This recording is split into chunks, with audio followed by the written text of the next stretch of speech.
मुहावा तोर नीरे खुरे दुल्हा पनवो ना रे। अरे माई तोर बौराहिन रे दुल्हा। देखी जे भैया ये घड़ी लगन के दिन चलता। आजकल के लगन में जेने गोइला पर तेने बियाह शादी के गाना सुने के मिलता। आजकल के माई बहिन ऐसन गीत गावताड़ी जो भोजपुरिया गाना चलता तोरे में अपडेट क के लोग गावता। ऐसन गावता कि का कहे के। पढ़ल लिखल आजकल के बाड़ी लोग। पहले के हमार माई बहिन निपड़ रही लोग उतना पढ़ल लिखल ना रही, बाकी गाना गावत रही जा अतना सुंदर गाना गावत रही जा कि दिल के छू जात रहे।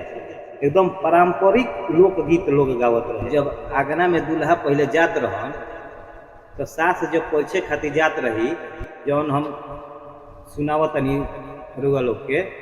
अरे मुहावा तोर नीरे खुरे दुल्हा पनवो ना रे। अरे माई तोर बौराहिन रे दुल्हा दल सजहू ना जानो रे बारावा दल सजहू ना रे। अरे अखिया तोर नीरे खुरे दुल्हा कजरो ना रे। अरे अखिया तोर नीरे खुरे दुल्हा कजरो ना रे।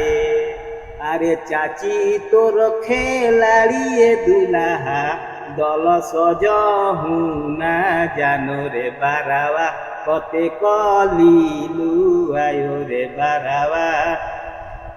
अरे हाथावा तोर नीरे खुरे दुल्हा घड़ियो ना रे। अरे बहिन तोर पनेरिया चोदू दल सजहू ना आयो रे बारावा दल सजहू ना रे। कितना अच्छा गीत रहत रहे, कितना गीत अच्छा लागत रहे। आजकल के लोग गावत था तो देखो ही के बात का जवानी। आजकल के भाई पढ़ल लिखल लोग बा, पहले के तो नहीं पढ़ रहे।